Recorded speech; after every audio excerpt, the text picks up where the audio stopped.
né? Mas existem formas de você chegar e fazer, por exemplo, um personagem que mais para fora, um personagem que seja mais histriônico, uma coisa assim, sei lá, né? E você tem que fazer aquilo com a mesma verdade e tal, e chegar até lá. Existem formas, né? Até porque a linguagem do teatro é uma linguagem própria, mas que necessita sempre dessa sinceridade, dessa verdade e tudo. E na televisão, tudo, como eu falei, é muito econômico. Se você fizer qualquer coisa para fora, do cinema, na televisão, grita. Meu Deus, fica um absurdo, fica uma coisa horrorosa. Então é só você se adaptar. Eu acho que o ator ele tem que ter essa consciência de que ele está num veículo e no outro. Quer dizer, você tem o teatro, você tem a televisão, o cinema, você tem que saber se colocar e se comportar nesses dois veículos. Isso é fundamental. Então não é uma questão de você virar a chave, talvez não seja, né? É você virar a chave no sentido de que você vai estar fazendo uma coisa ou outra, né? Mas sempre não pode perder essa coisa mesmo de dentro para fora. É a coisa mais interiorizada, tanto no teatro como no cinema. E aí usar cada veículo do seu jeito, né? Isso é fundamental. Eu acho que o teatro é muito importante, porque o teatro ele dá uma base muito grande para os outros veículos, né? Para outras formas de interpretar, né? Porque o teatro ele ensina muito. O teatro é fundamental mesmo, sabe? Tem muita gente que faz teatro, faz televisão, faz cinema. Tem muita gente que faz televisão e não consegue fazer teatro, né? Ou por medo, às vezes nem é por falta de talento, tem medo. A Glória Pires, por exemplo, não faz teatro. Ela tem problemas para enfrentar uma plateia, né? Ela diz, não quero fazer teatro nunca. Por quê, né? Se ela tem talento. E muito, né? Muito. Então, por quê, né? É curioso isso. É uma loucura isso. É engraçado. Aproveitando o gancho do teatro, eu estou formulando essa pergunta, então talvez ela saia meio estranha. Mas dizem que o tempo é mais ou menos uma espiral, um pêndulo. Então a gente passa por coisas que a gente já passou. Existe sempre esse movimento de ir e voltar nos eventos que acontecem na humanidade.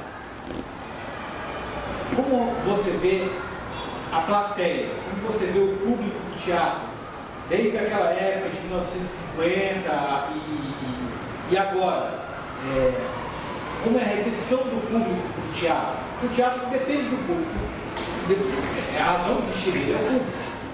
Então, como é que fica essa troca? Assim? Como é que você vê isso para o futuro? Por exemplo, você fala assim, hoje o teatro ele flerta bastante com a performance, por exemplo. Tem muita coisa do Mostra Internacional do Teatro, tem muita coisa assim, o pessoal põe cavalo em cena, se corta de verdade, faz e acontece. Então, isso já aconteceu antes, você vê que o futuro do teatro é isso, é se associar com a performance, se associar com outras coisas que não são essencialmente o ator e o público. Só isso ou não? Eu acho, por exemplo, que a plateia ela acompanhou um pouco também a evolução do teatro e da televisão. Acho que ela foi acompanhando. Eu acho que as pessoas foram ficando mais, elas vão ficando muito adaptadas às mudanças que existem, né? Por exemplo, quem ia ao teatro no começo da minha carreira e tal, os espetáculos duravam 2 horas e meia, todo mundo tinha tempo para isso, paciência. Hoje um espetáculo de 2 horas e meia ninguém aguenta, porque a vida ela tem uma dinâmica diferente daquela dinâmica daquela época, né? Hoje é diferente. Então, até a própria televisão, ela contribuiu muito para isso, porque a televisão ela é urgente. Eu costumo dizer que a televisão é urgente. Daqui a pouco já não é mais isso que está acontecendo. A notícia no dia seguinte é outra. Às vezes agora a notícia no minuto seguinte é outra, né? E chega ao mundo inteiro. É uma coisa muito dinâmica. E a vida ficou dinâmica também por conta desses veículos que são muito são uma rapidez, né? Uma coisa de mudança mesmo, né? Você vê, em poucos minutos o mundo fica sabendo de um tsunami, de um não sei o quê, de uma notícia qualquer que seja. Enfim, eu acho que a plateia, ela acompanhou essa evolução e esse ritmo. Eu acho que a plateia, hoje ela está diferente da plateia que era antigamente, que era uma plateia mais tranquila, tinha mais tempo para pensar, né? Hoje não é mais assim. Então eu acho que também a gente foi se adaptando também, né? Quer dizer, eu venho daquela época, mas eu fui me adaptando. Se eu não me adaptasse, eu morria, né? Para a carreira, né? Então eu tive que me adaptar. E eu acho que o público também se adaptou e foi entendendo os novos tempos e a nova linguagem. Você vê que a novela, por exemplo, antigamente tinha cenas enormes, de 3 páginas. Hoje você não... A cena maior que existe hoje é uma página, se tanto. As cenas são todas cortadinhas, né? 3, 4 falas e tal, já vai para outro lugar, cortou para lá, volta para cá e tal. Tem um volta e vai, não sei o quê, é rápido, né? As pessoas se adaptaram a isso. Então eu acho que é mais ou menos isso, quer dizer, as plateias vão se adaptando, vão entendendo os novos tempos. Eu acho que, meio sem perceber também, né? Porque ninguém diz assim, deixa eu ver como é que é hoje em dia. Não, ninguém pensa nisso. As pessoas se adaptam porque se adaptam, né? Mais alguma pergunta para finalizar aí? Aqui, ó. Olha lá.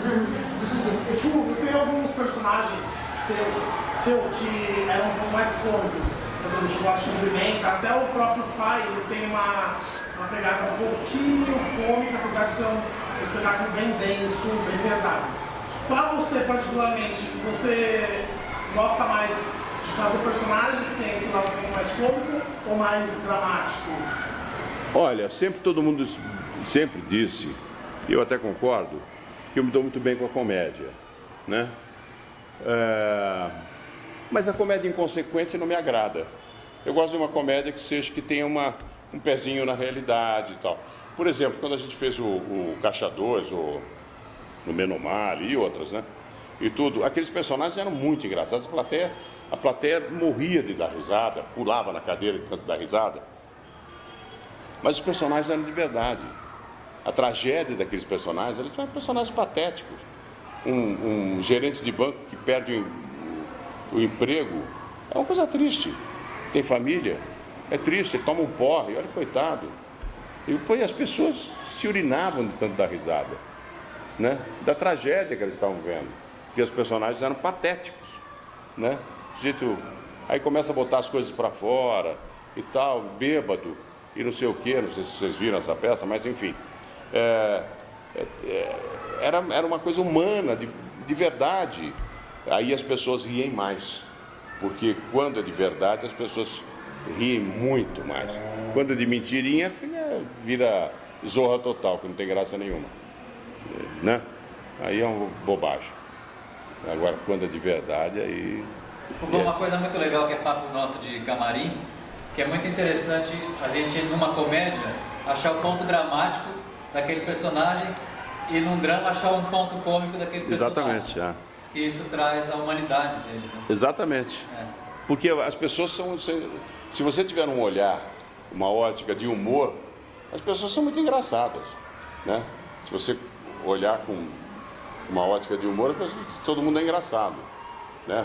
Um porque pisca diferente, o outro porque tem um tique não sei o quê, o outro porque fala de uma forma não sei o que lá, o outro porque fala sozinho.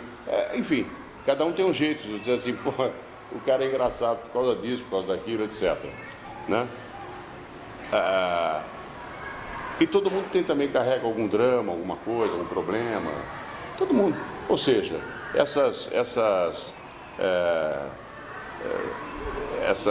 esse tempero das pessoas, ele é muito, né, muito